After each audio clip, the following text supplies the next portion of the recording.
Okay, got it. One award was for a waste minimization program to a community of predominantly immigrants in Auckland. So they were lower socioeconomic and many were newly here. We also gave some money to a guy called, I think it's Bruce Mahalski, I think who lives mostly in Dunedin, to run a poster competition amongst school children who were asked to design a climate-focused poster. And the other grant, major grant, was to the Waiheke Secondary School, who had a good recycling project, and they needed the proper bins of things. So that's what we did last year. Now, we've paused the process this year while we strategize and fundraise, but we hope that maybe next year we'll have it running again with maybe a slightly healthier fund base. So the other things that we've done, we've made submissions on government policies related to agriculture, mining, transport, wherever it's been appropriate. One of us has made a submission, and I'm sure everybody else has too, but we can't not do it, can we? But our major achievement continues to be, of course, our program of webinars. And they disseminate information, and they also enable discussion on topics that are really key to our survival. I mean, you know what they are: degrowth, system change, energy, planetary boundaries. Over the last 12 months, we've held 9 webinars. It's not quite one a month, but I think it's not bad. And this brings the total, since we started the project in October 2020, to 22 webinars. Attendee numbers have grown. And so we're considering extending our Zoom account, funds permitting, so that we don't have to turn people away, as we were forced to when everybody wanted to hear Rod Forum. But we can't afford to do that at the moment, but maybe we will be able to. The webinar recordings are accessible on our website, thanks to Gareth Jones, our lovely website manager. Gareth has produced some interesting figures on our subscriber numbers, which you might pass on to you. We mail out to about 1,800 people, but those who actually open our messages are really between maybe 550 or 750. So a lot of our messages end up in the bin, but that's a good number of people who are following us. Now, of those who do click the open button, they're probably likely to be the converted. And maybe they come to us for support, or I don't know, extra information, or maybe that they enjoy the opportunity of dialogue after the webinars.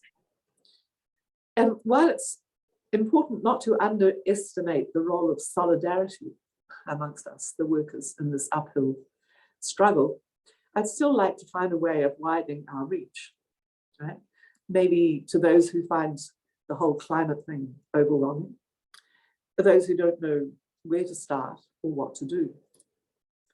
So I'm sort of canvassing for ideas here. And if anybody has a brainwave about how we might extend or what we might do to extend our range, then we'd love to hear your ideas.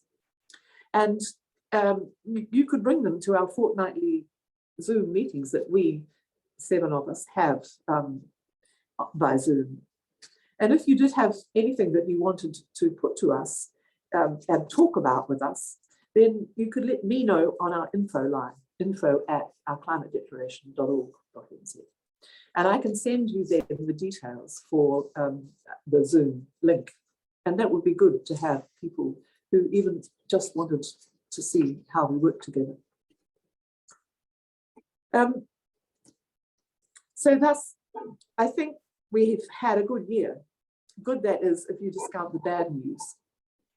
And I wanted just to leave you with this personal reaction to a bit of bad climate news. Now, we know every day what the air temperature is You can get it anytime. Right.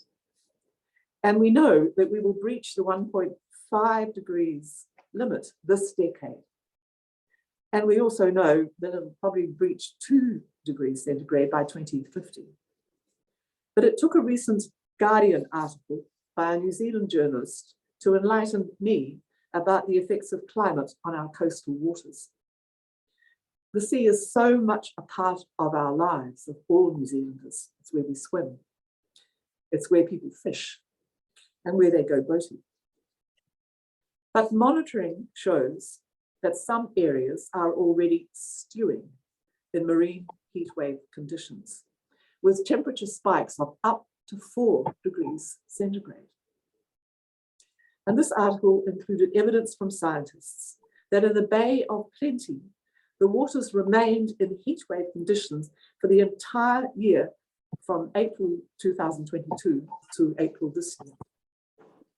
There were reports of whole schools of fish washing up on beaches, of mass deaths of penguins, of kelp and sponges fading and dying.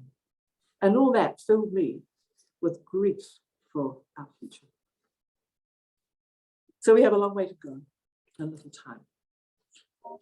And I just, having said we've had a good year, then let's put it in perspective.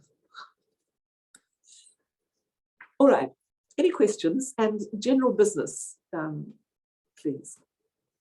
And then we'll hear Joe, who will have some good news perhaps. No comments?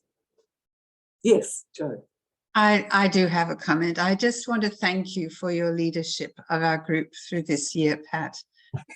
It's been very warm and dedicated, and I've greatly appreciated it. I'd second that. Good note. Thank you. And I'll third it. Ruth. Hello, Ruth. Yes. Yeah. Molly.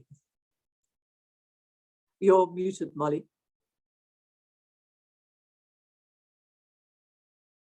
I saw that John Tovey sent around a description of the new group. Let me remember the name.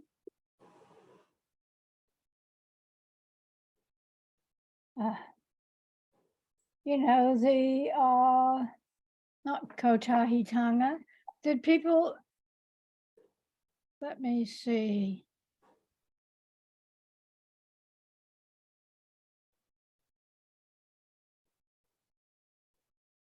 Oh, my notes are a mess.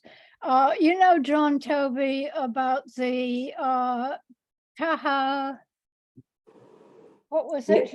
His new group? Robin, you're muted. Sorry. I was just thinking pathway to survival, Molly. Yes, but he has started a new group, Tapatahi, I think it is, Aotearoa, which includes Pathways to Survival and 2 or 3 other smaller groups.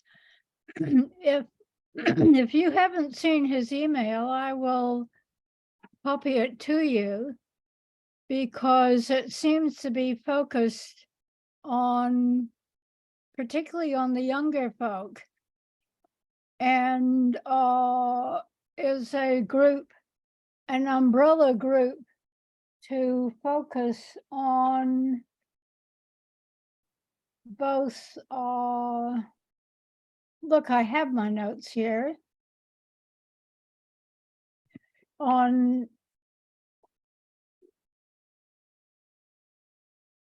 I had it very compact, but I have too many pages of notes. Focusing on the needs of the lower income people and the threat that climate presents to the environment. It seems very much focused on what OCD is doing, but it particularly reflects exactly what I intend my webinar to cover. And I will be much better prepared next week when I do the webinar. It's just that I have notes on different things and I didn't bring the right things. So I think that we should consider joining John Toby's group. I'm surprised he hasn't copied you, any of you, into that note to me. And Maybe you can did send I it around. forward it on to any of you? Yes, I have it, but yeah. I thought I'd forwarded it on to one or two of you. I'm trying to be very careful not to overwhelm our group with stuff. But I thought that I'd forwarded it on to at least one of you, because I think it is a group that we could afford to join. And I'm very keen to have members of that group be informed of my webinar next week, because I'm particularly speaking to the young people and to the role of building city forests where young people have access and can work and study about them. Good. Yeah, they have We seven. look forward to. Yes. Sorry, Paul. I was just going to say they have 7 main points, and the first one is doing democracy better, you know, citizens' assemblies, and the second one is end poverty and disparity. You know, there's a whole lot of things that come under that, including expanding universal basic services, and the third is solving the housing crisis. And fourth is tax the richest to ensure income security. And 5, real environmental action, you know, relating to all the things to do with climate and biodiversity. And 6, jobs that support everybody's welfare. And 7, justice reforms as recommended by the Safe and Effective Justice Advisory Group. And 8 is opposed militarisation of the Pacific. Yeah, that's very quick summary. Thank you, Paul. Thank you. And Molly, we look forward to next Wednesday, 7 o'clock. And there will be a reminder sent out on Monday. Gareth will send a reminder so people will have the link then. Good, thanks. Right. Joe. Oh, no, sorry, I didn't have my hand up. No, but you're going to give your talk. Oh, yes, definitely. Right. Okay.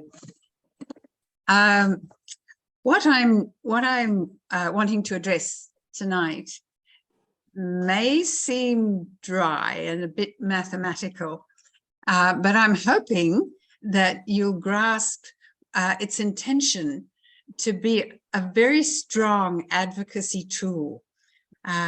So I'll explain this in the first part of what I have to say in terms of why. Why did we do this?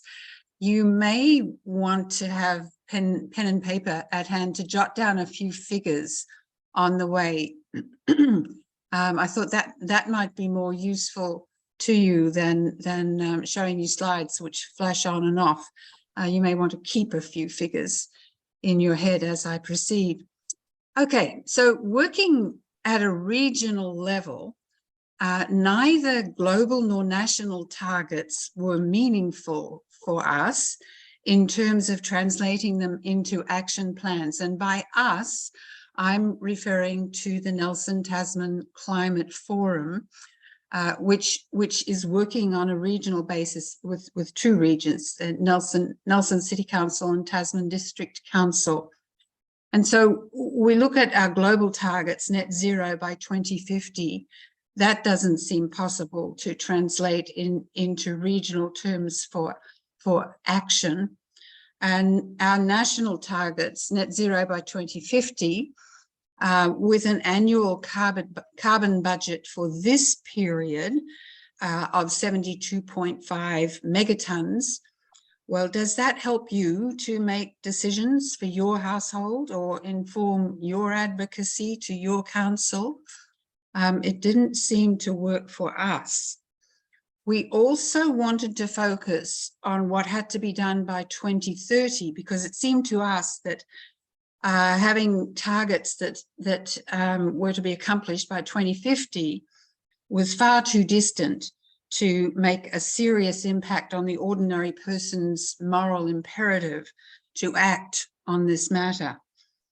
So our two councils, Nelson City Council and Tasman District Council, are generating good ideas on emissions reduction, but with very little sense of urgency and no ideas much about the speed with which these things have to be accomplished. So the forum's leadership group, in developing its strategic plan for 2023, wanted terms of a percentage per annum emissions reduction in order to sharpen our advocacy and ground it in numbers.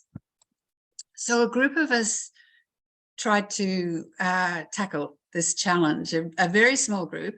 It was myself and two men, one of whom is an architect and a polymath, and the other, that's Lindsay Wood is his name. David Eyre is a retired educator with a background in IT, maths and physics, which was helpful to me because I have only high school maths. So how did we go about this? Well, we started probably about last December 22, and we had to fit this into our commitment to a myriad other climate projects. We worked mainly by email, then just meeting on Zoom at intervals, checking each other's ideas and calculations. We resolved to base our work on foundations and data that were widely recognized and available in order to promote acceptance of what we produced. And our foundation was initially the IPCC's 2030 target in its special report on 1.5 degrees.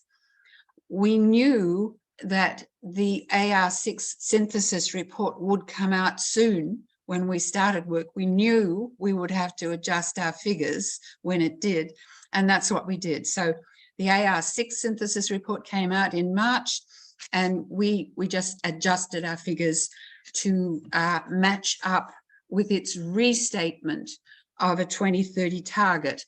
And its restatement was like this: for a 50% probability of staying below 1.5 degrees of warming, we must reduce net greenhouse gases to 43% below 2019 levels by 2030. So that was our bedrock. Since one thing that bothered us was that all international agreements are based on production emissions. Now, production emissions are those emissions that, that you produce in your territory. In the case of New Zealand, it's produced in New Zealand. In the case of Nelson, it's what's produced in Nelson. And consumption emissions have to do with what the emissions that belong to what you actually use. So if you drive a car, the car was not produced where you live. It was produced in another country, but it has many tons, literally tons, of embedded emissions, and they count as your consumption emissions. But when you drive it, you burn the petrol, and what you burn in your place is your production emissions. So all the international agreements are in terms of production emissions, so we had to work with production emissions. And that's an unsolved problem for us because consumption emissions are important. Note also, another problem we faced that I'll come back to later, that 50% probability is grossly inadequate.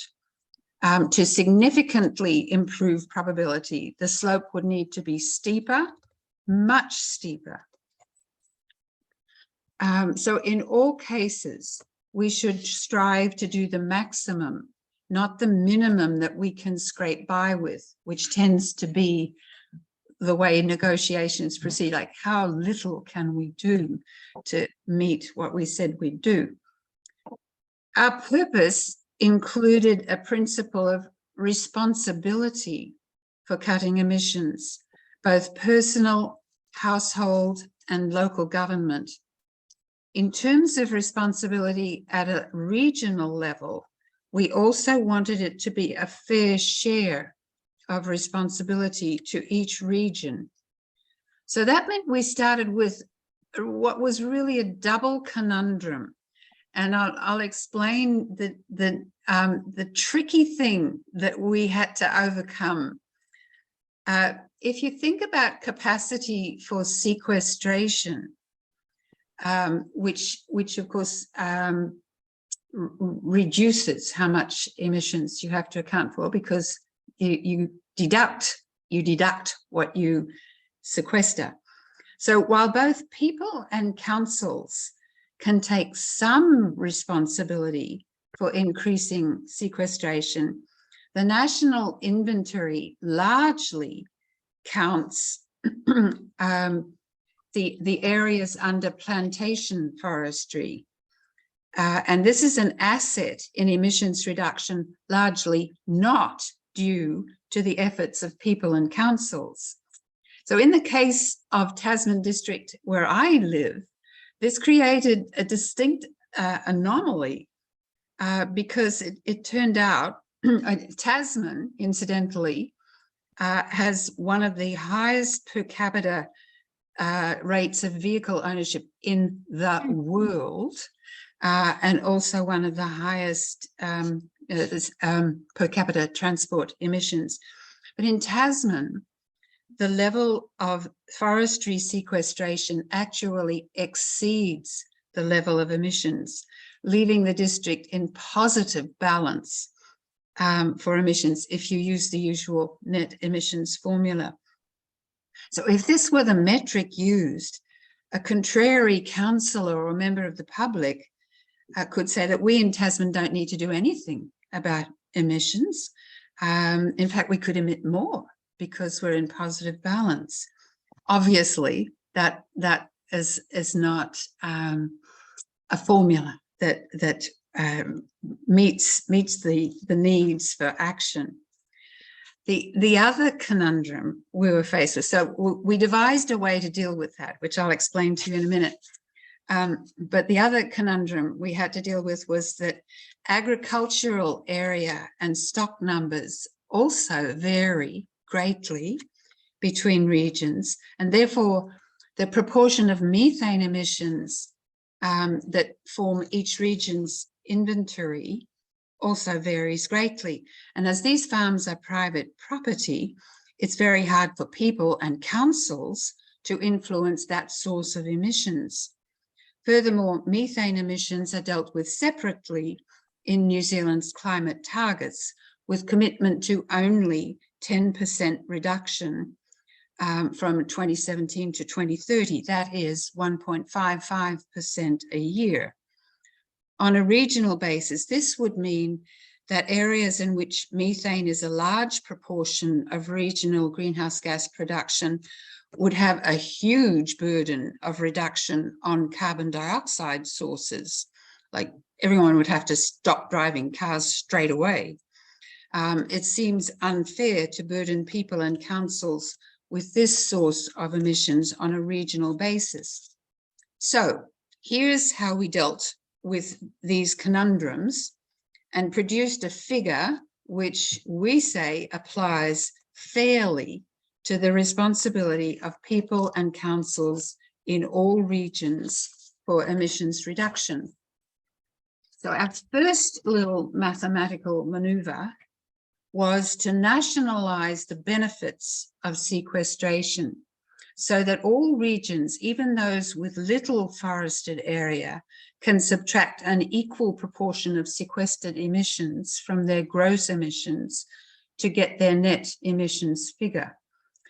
This doesn't remove the moral incentive to sequester by planting trees, but the benefit, if you plant trees or you work on restoring a wetland, in our calculations for regional responsibility, that benefit's shared nationally, not regionally, rather than coming off the regional emission accounts.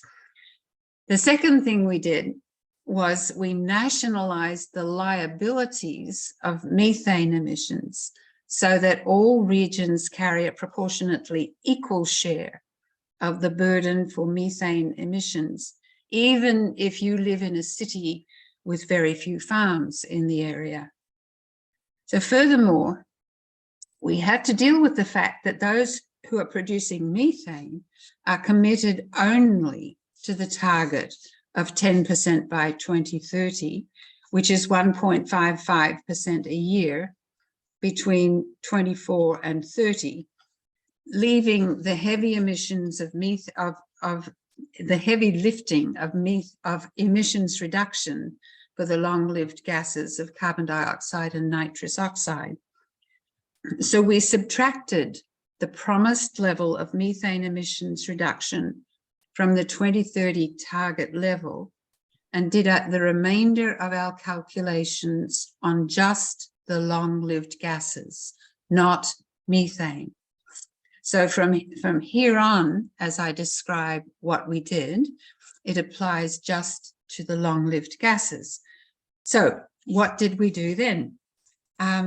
We then looked at what would be the 2030 level for each region if it were going to reduce by the IPCC demand of 43%, which applies to net emissions, but we did the maneuvers to apply it to the long-lived gases.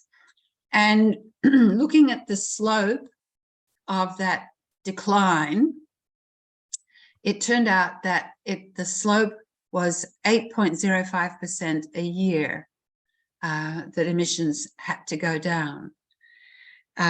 We knew that we needed to make an adjustment in this figure for growth, but this was our baseline figure because growth differs in each region, and that may be partially within a region's capacity to influence. So we presented the figure of 8% plus an allowance for growth. Our next step then was to seek peer review for what we did. Of course, the three of us checked carefully anything that each other had done, but we needed people outside our circle to have a look at what we did. So we then presented it to the climate staff of each council. So far, no one has found a flaw in our reasoning and the assumptions that I've just delivered to you. We then presented it to a visiting team of the Climate Change Commission, including their chief scientist, Grant Blackwell. And he said, on listening to what we had done and what we had come up with, it sounded to him like ballpark, he said, and that he would take our calculations away and have a closer look at them and get a couple of other CCC scientists to have a look at them. So that happened, but we haven't got the feedback yet. So we see ourselves still in that phase of peer review. So what next?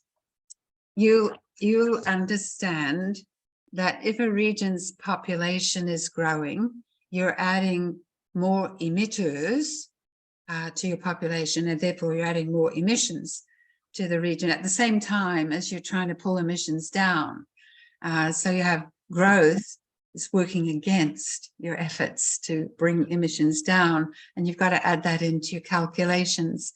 So that was our next step, to get growth projections and work out what does that do to that downward slope.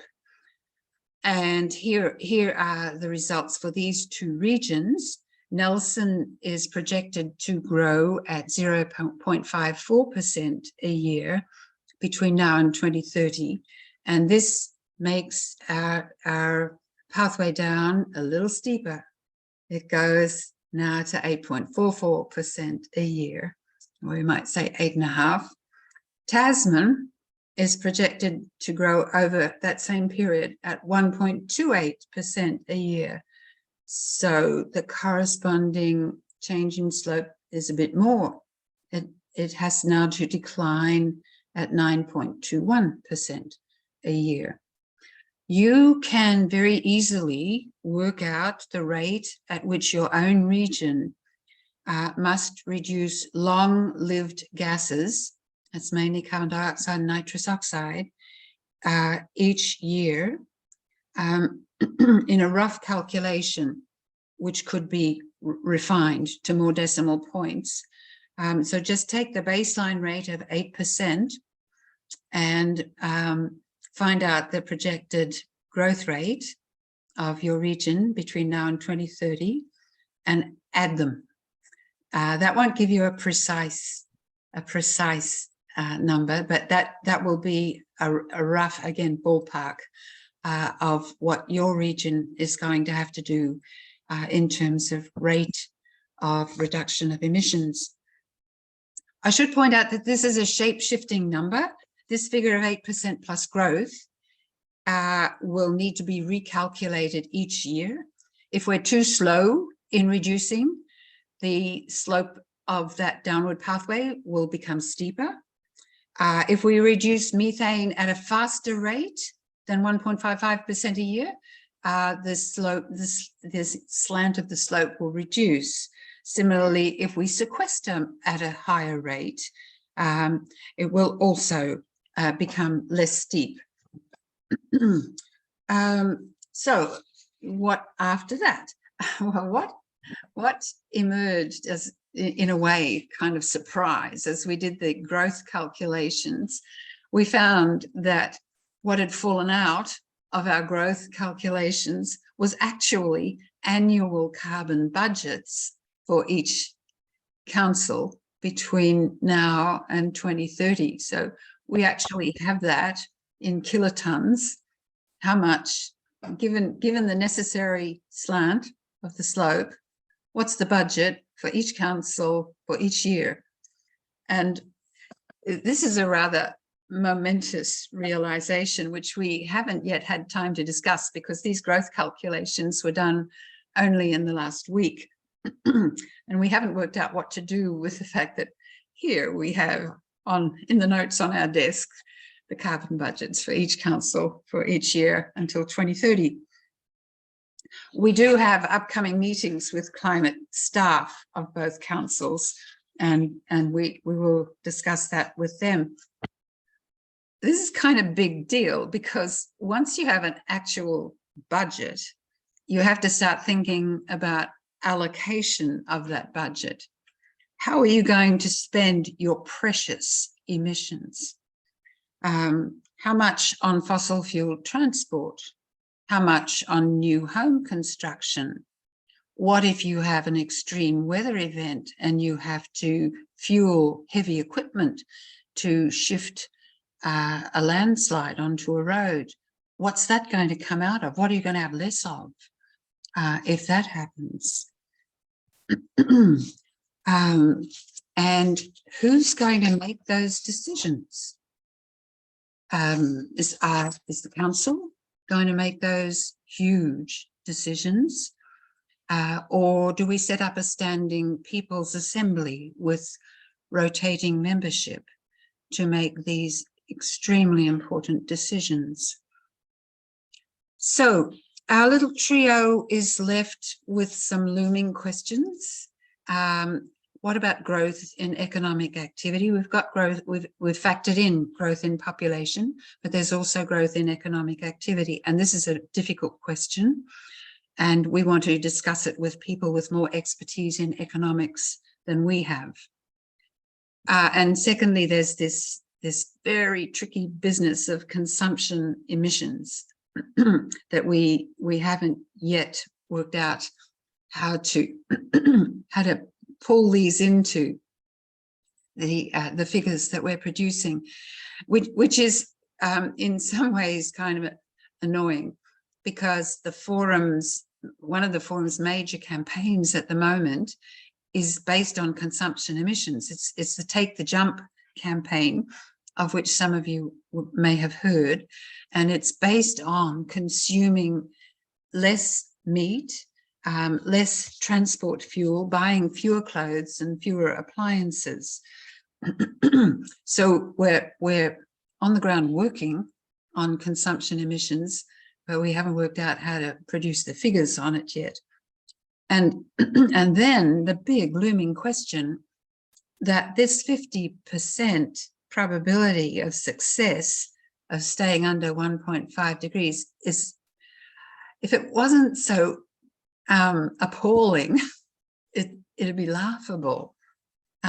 Obviously inadequate. I mean, who would take this level of risk with one life, much less myriad human lives, and the risk of extinction of multiple species? So the short answer is that if you want to make a significant difference in that probability, if you want to have like an 80% probability or a 90% probability, that slope is going to get steeper and steeper. So it is possible to calculate the answer to that question, but if 8 to 9% is a shocking figure, and it is shocking for many when you start to think of what it means in action, the figure for, say, a 95% chance of success looks totally unpalatable. And we simply haven't done the calculation yet. Finally, interventions to give us the emissions reduction at the needed rate. We're discussing our results at 8% plus growth with climate staff of both councils as we go. And from their point of view, the obvious next question is what intervention scenarios would give us this rate of emissions reduction? So this is where, with great pleasure, I hand over to Meila Picard, who knows how to do this. Meila is in her 3rd year as a student in environmental science at Lincoln University. And so that you know who I'm talking about, let me just get Meila to wave your hand, Meila, so people know who you are. So Meila's at Lincoln.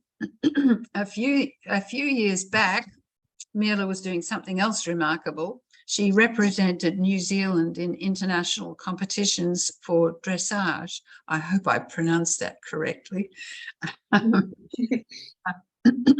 But now, thank goodness, she's studying environmental science, and she worked at Nelson City Council over the summer to create their city carbon model using a tool that she'll describe. Meila is currently being contracted by Dunedin City Council and Greater Wellington Regional Council for emissions modelling, and is collaborating with us on moving to this next stage of what intervention scenarios will give us an 8 or 9% emissions reduction. So over to Meila, and I'm delighted to have you part of this, Meila. Thanks so much for the introduction. Hi, everyone. So I'm currently a student, so still studying, learning about the science behind all of this.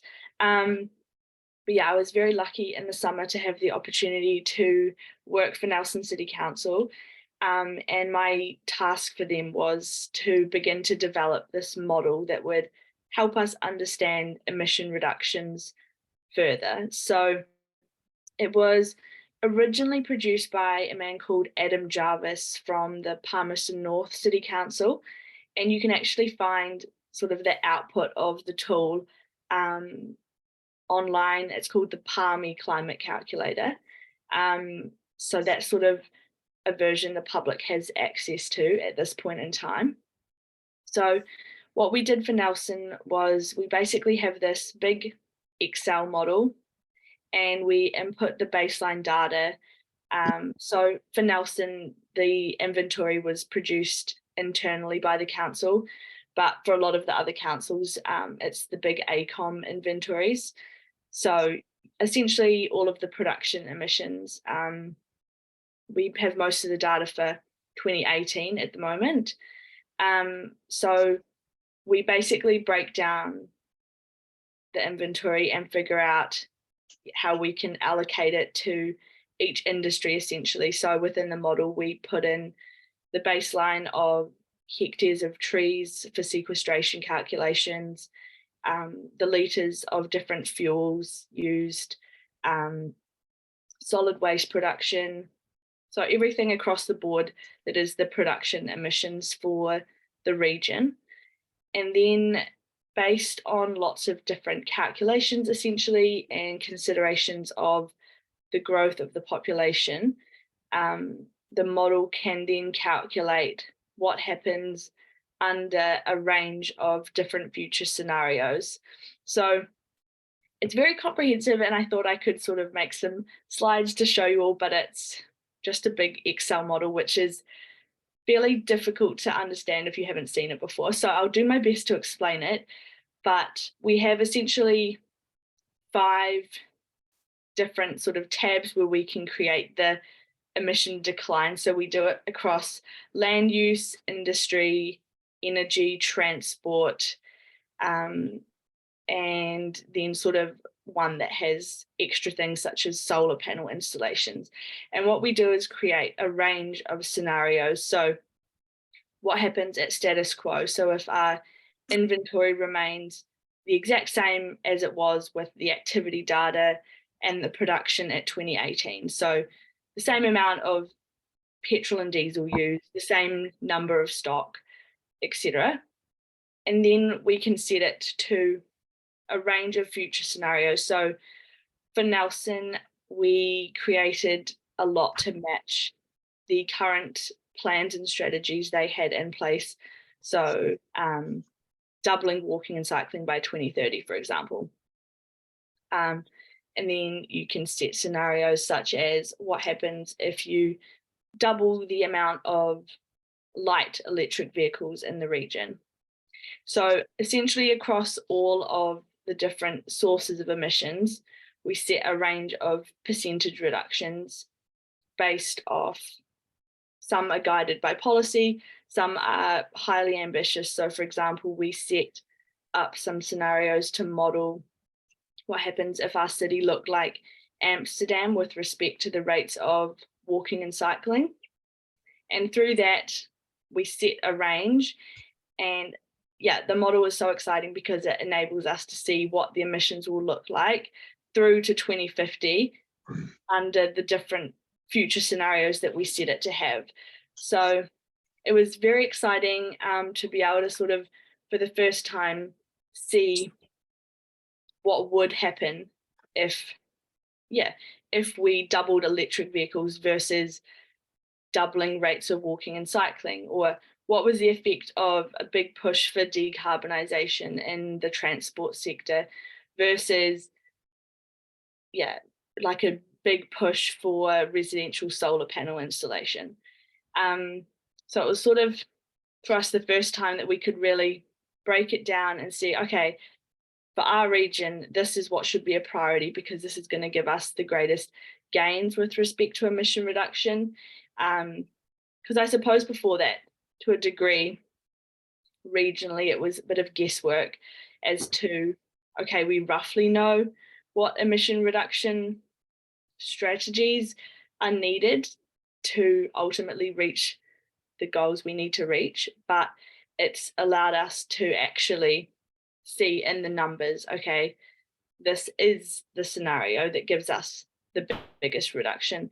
So for the work that Joanna's done, it's very exciting because we can then model what scenarios are going to be required to meet that 8% rate. Is it walking and cycling? Is it buses? Is it waste production? Is it the amount of solar panels we have in our region? So it's very exciting to have that tool and to be working on that. So I did it for Nelson City And the big learning from that was that when you're doing it on this regional context, the place that you need to be prioritizing the emission reduction is really where your baseline was the biggest to begin with. So in Nelson, it's transport. So there's not a big agricultural Nelson region, for example. So therefore, if you're looking at it on a regional scale, then it points out that prioritizing the decarbonisation and transport is going to be where you can make the biggest progress.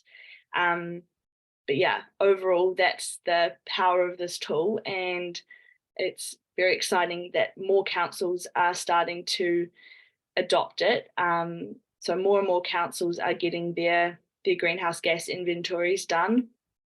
And yeah, as soon as that happens, then these models can be started to be implemented for them to really understand what is required to meet the goals. And it's really interesting because a lot of the time targets were set. So such as let's double walking and cycling by 2030, but no one actually really knew whether or not that change was going to create the emission reduction necessary to then meet, say, the net zero goals that had been set.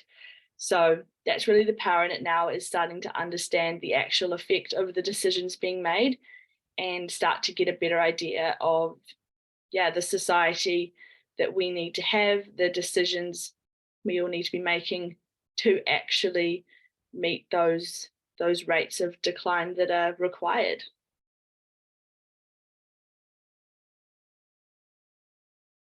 Great, that is an awful lot to think about. I must say, when you were talking about how to allocate the fossil budget, Joe, up here in Auckland, it seems the equivalent almost of the mess about the monetary budget and the hard decisions that need to be taken. And we talk about CO2 or about fossil emissions in the same turn, then the decisions are equally difficult and equally impinge upon the way people live their lives. So I'm sure there are some questions. Please just put your hand up physically or push the correct button to put your hand up. Do we have some questions either for Joe or for Meila? I'm sorry, I haven't looked at the chat. But Deirdre please, has I'm sure hand. Yeah. Oh, good. I'm interested in why you've left out aviation, which is such a huge. I know international aviations are left out of the statistics nationally, but domestic aviation is quite considerable. It's 11% of our fossil fuels. Yeah, I'm not sure that we have left it out, but the not sure is important. In the list of variables that Meila and a colleague provided for us to begin work on this model, it had aviation fuel in the list of variables that could be fed in. Now I have to find out a good deal more about what that means, and Meila, you may know the answer to that question. Yeah, so in our inventories, we account for AV gas and jet kerosene. And yeah, when the inventories were done for, I mean, I can speak to the Nelson and Tasman regions because I've seen the way that inventory was produced. It was done on the basis of the greenhouse gas protocol for cities, and it accounts for the domestic aviation emissions, and then it's split based off, well, it's a range of factors that I'm not like super experienced with, but splits it based on some factors such as population, but certainly in the inventories it's accounted for, and it is as well in the AECOM inventories. But within the specific modelling work we've been doing to date, there's been less focus on the reductions associated with it. because again, it's one of those things that's, yeah, sort of more out of control, I suppose, of the council to a degree. But it's certainly counted for. I mean, when Kapiti Coast did their reduction in emissions, they were just looking at the council produced emissions. You didn't make it clear right at the beginning, is it the council plus all the people in the district? It's the whole region. Yes, these are regional emissions. Yeah. Right. Good. Thank you. Paul, have your hand up. Oh, thank you. I think that's a very useful figure, and I'm really keen to follow up in Wellington with it. But questions in terms of the sequestration from pine trees, because it's mostly pine trees in the Nelson area, isn't it? There's been a number of papers that have shown that, you know, basically that only happens for 20, 30, 40 years, and then you lose all the sequestration, and you know, you have a reversal once they cut down, and so does this calculator take any account of that? Does it allow for the loss of carbon once they cut down? The other question is, Joanna did mention the difference, the fact that embodied energy, basically the production of vehicles like cars, wasn't taken into account.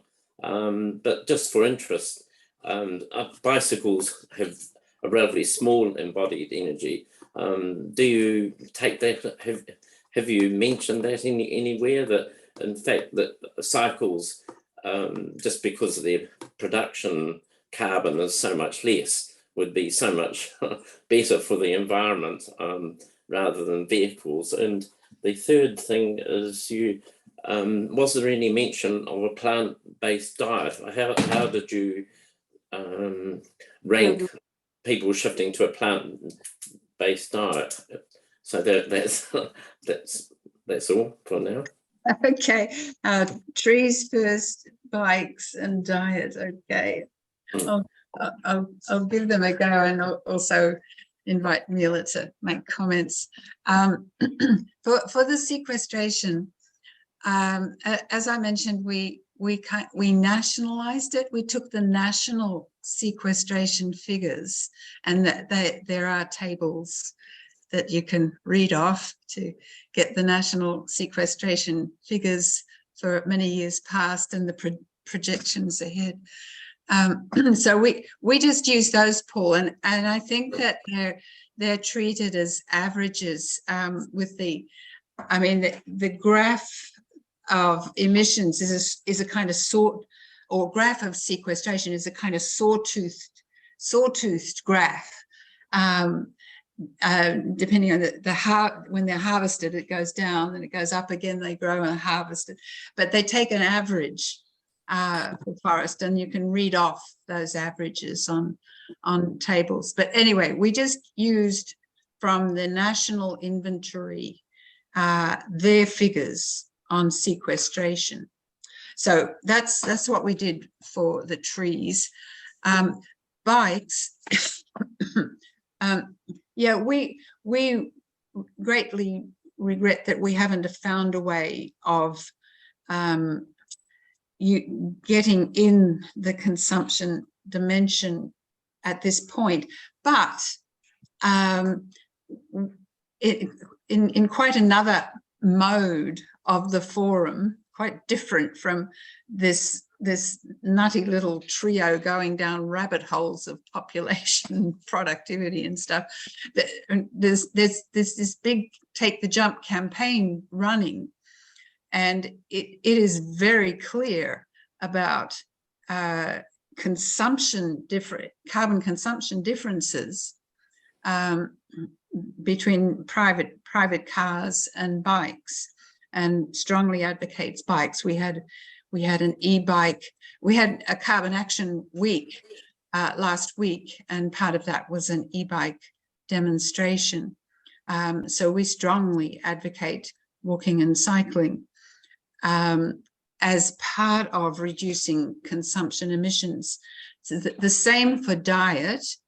Our campaign advocates strongly a plant-based diet for reasons of consumption emissions. Meila wants to make any comment on that. I think you've covered all of that well. Yeah. Thank you. Yep. I'm looking for another hand up. Any more questions? No, we're all left with our minds full. Yes, you were commenting, Jo. I have a question for everyone. This work has been exciting in a way and promises to continue to be exciting. You can imagine if you were a councillor and this group, this little community group that you've been working with is starting to produce these very challenging figures. You may feel quite ambivalent about what's being produced here. It's important to me to be able to explain this clearly to people with ordinary scientific literacy and ordinary mathematical ability.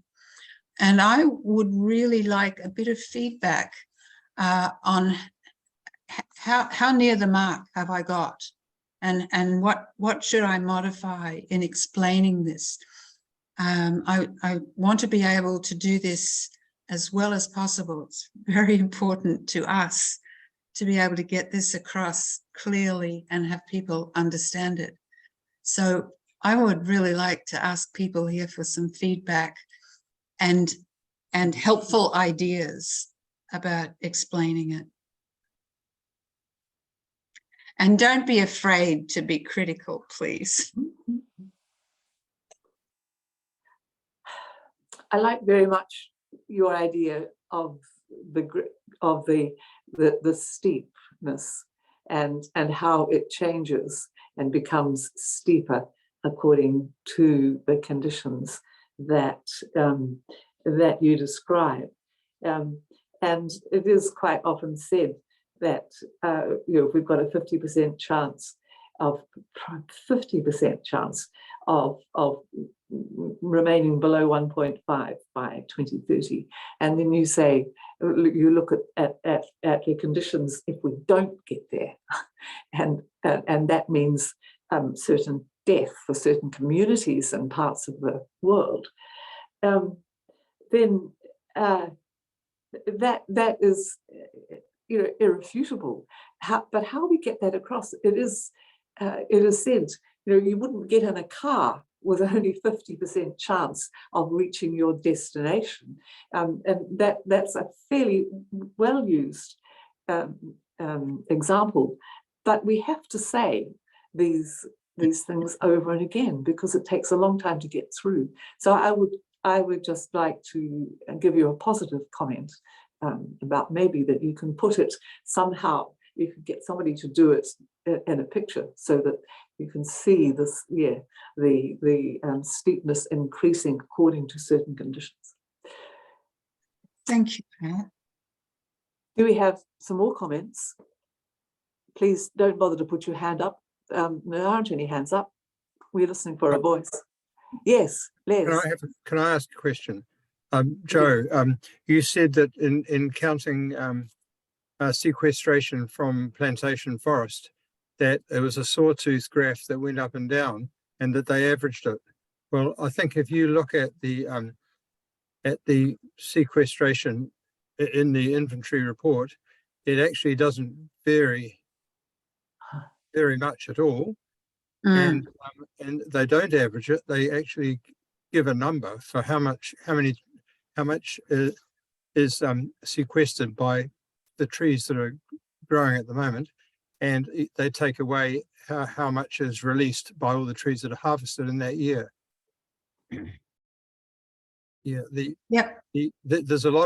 There's a huge amount of confusion around this because the figures for sequestration that the Climate Change Commission uses are different to the ones that are in the inventory.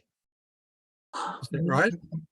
I actually don't know that because we just used the inventory. The inventory, yeah, it's very good to use the inventory, but I believe that the Climate Change Commission doesn't use the inventory for their net figures.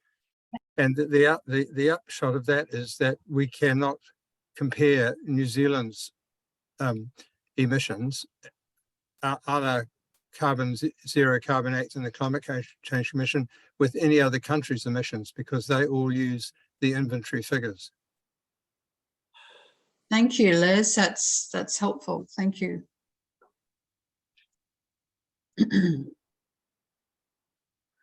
I would just like to pass on a comment that I picked up from a meeting with Greenpeace this afternoon.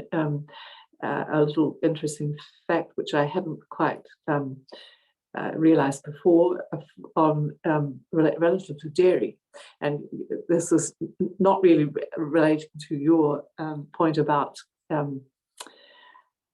methane, but she says that emissions from the nitrogenous fertilizers that are used mostly by dairy, okay, they are double those emissions from national aviation.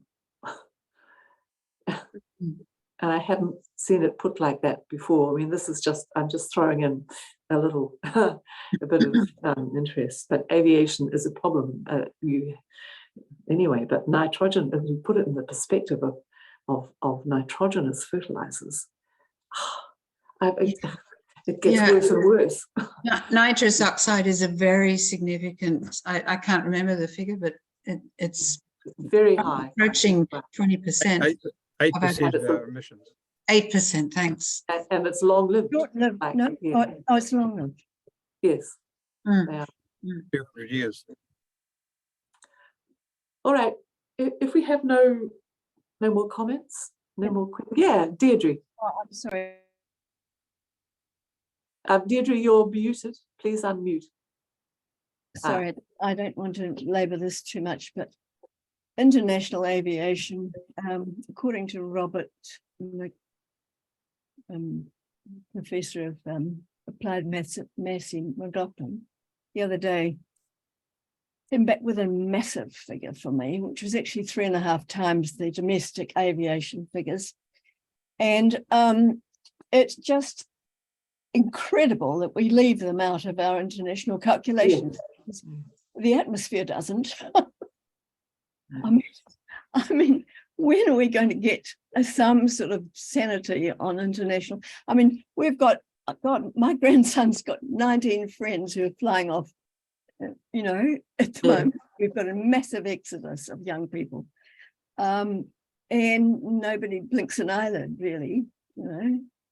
I mean, that's going to put, if we counted it, it's just huge compared with, if it's 3.5 times the domestic aviations, it's also bigger than the petrol in terms of petajoules for New Zealand. So, I mean, it was a figure that blew me away. Mm. Mm. And of course, aviation fuel has never had a carbon tax on it anywhere. Oh. Except Europe is trying to do it now, I think. But it's been the impossibility of trying to work out where the plane came from, where the emissions were bought, where it's refueled. And I think that whole complexity has meant they just shelved it. Shelved it, yes. Yeah. All right. Can we say thank you very much to Joanna and to Meila, and we look forward to the tools that you have worked so hard on, and which seem to us to be complicated but eminently usable. Let's hope that they make their way into other areas apart from Nelson Tasman. And thank you for your work, and thank you for all of you who have participated in our AGM. We look forward to seeing you on Wednesday evening, 7 o'clock for Molly. Right, and good night and thank you. Thank you, Pat. Thank you. And Meila, thanks a lot. Thank you. And me. Thank you. Great. Okay. Thank you. Good. Leave meeting.